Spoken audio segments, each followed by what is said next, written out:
The saddest, most pathetic clip I have seen from the world stage in a very long time took place yesterday when Justin Trudeau, the rumored bastard child of Fidel Castro, but listen, that is a conspiracy theory. I don't buy it. I actually don't buy it.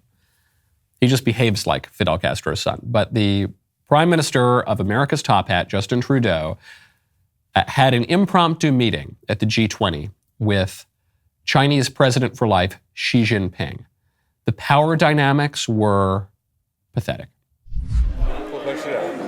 Everything we discussed has been leaked to the Everything we discussed has been leaked to the papers. That's not appropriate, says Xi. And that's not how the way. That is not the way the conversation was conducted, says Xi. There's poor Justin Trudeau like a deer in the headlights. If there is sincerity, If there was sincerity on your part, Justin, he starts to walk away. What we will continue to have, we will continue to look to work constructively together. And Justin, just total beta move. He says, well, we have a free exchange and we're going to... She won't even look at him. let's create the conditions. Let's create the conditions first. Bye. See ya. Just walks away from him. Poor Trudeau. You can tell he's like shaking as he walks away. Poor Trudeau. He can't. He's wobbling. It feels so awkward. It's so pathetic. Big Daddy Xi is obviously the power player in this dynamic, and poor little Justin Trudeau is cowering. And this is really sad for us, because Canada is, and always has been, America's top hat. I use that phrase somewhat jokingly, but Canada really is just sort of an extension of America and the broader kind of Anglo-American sphere of influence.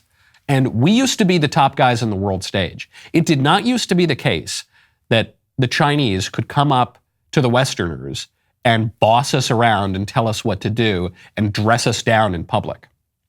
That did not happen.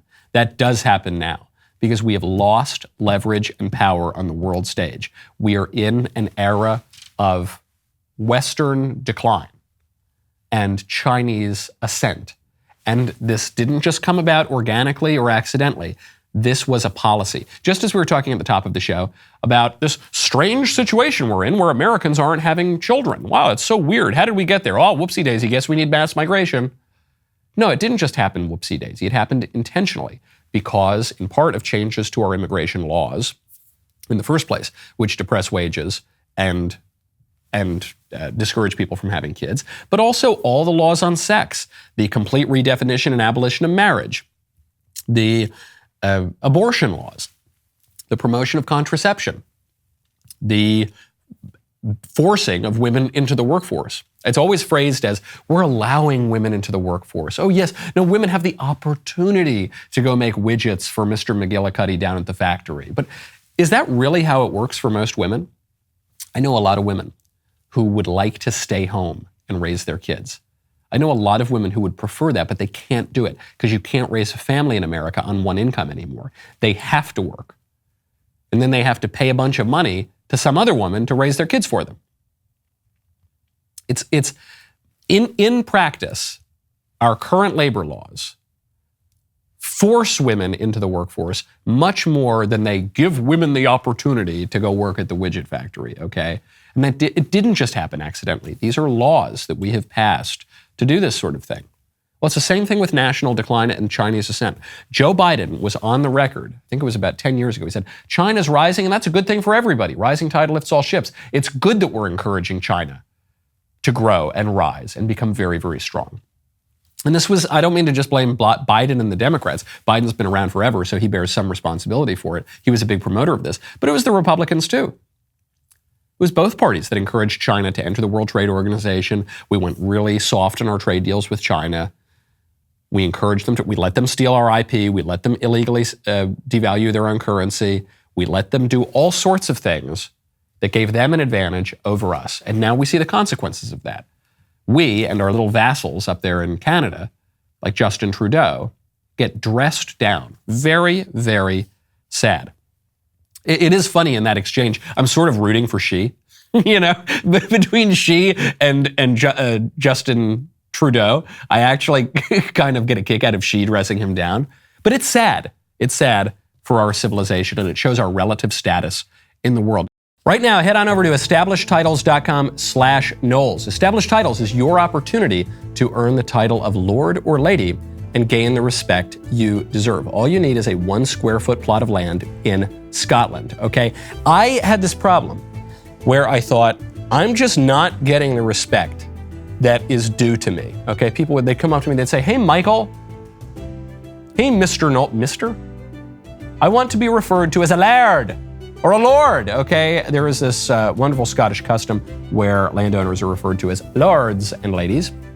Well, in your title pack, you will be bestowed with at least 1 square foot of dedicated land on a private estate in Edelston, Scotland, plus an official certificate with a crest. Your certificate features a unique plot number with which you can see the exact location of your land.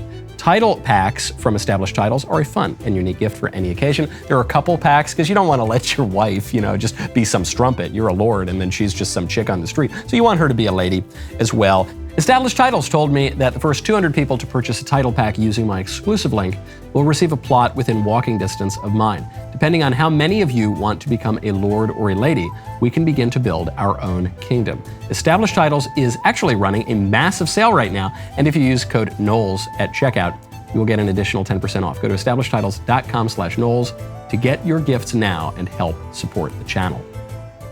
Now, speaking of world leaders, there is a shocking new poll out. This is from The Economist and YouGov. It shows Ron DeSantis not just gaining on Trump, not even just tied with Trump. He is way up on Donald Trump.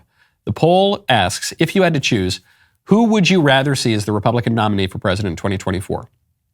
51% chose DeSantis. 33% chose Trump. 17% are not sure. That means Ron DeSantis right now in this poll is 18 points up on Trump. Polls generally mean nothing. Primary polls this far out and national primary polls also don't really mean very much because the primaries are conducted in states. And if DeSantis gets in, he won't be the only one to get in. I bet there will be a lot of other candidates who get in. And so you'll see a big splitting of the vote. And it could be the case that Donald Trump then just gets a plurality. And this is what happened in 2016. He didn't have the majority of the vote in these states, but he had the plurality, and the other guys stayed in the race a long time, and Donald Trump got the nomination. All of that might happen. But this should worry Trump, that he is falling this far behind this early on. I assume this is why Trump declared early. I think this is why Trump's speech was relatively restrained, as he wanted to show that he can be Trump without the downsides. He can be what they're billing DeSantis as. But this is leading to a GOP civil war, whether we want to admit it or not. Ron DeSantis was just asked about it. Here's his answer. Look, I think we just finished this election, okay? People just need to chill out a little bit on some of this stuff. I mean, seriously, we just ran an election. We have this Georgia runoff coming, which is very important for Republicans to win that Georgia runoff. I mean, I know around the country, Florida was kind of the biggest bright spot. It was not so bright in many other parts of the country. It was a substandard performance given the dynamics that are at play. So hopefully we'll be able to do that. But I think what people like me who've been given the opportunity to continue is, okay, let's do something with that. And the reason why we won historic victory is at the end of the day, we led, we delivered, and we had your back when you needed us. That is why we won big. DeSantis goes on, we don't have the clip, but he goes on to say, and so we're going to continue to deliver. We're not going to look back. I think that's very, very significant. So he gives a good answer here. He doesn't talk about Trump specifically, but this is all about Trump. He says, look, people like me who have been given the opportunity to continue, right? Unlike Trump, who only got one term, I got reelected, so here's what we're going to do.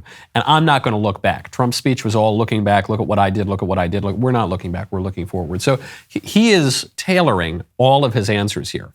They're in a somewhat veiled way, but nevertheless, these are barbs back at Trump. Trump started the fight.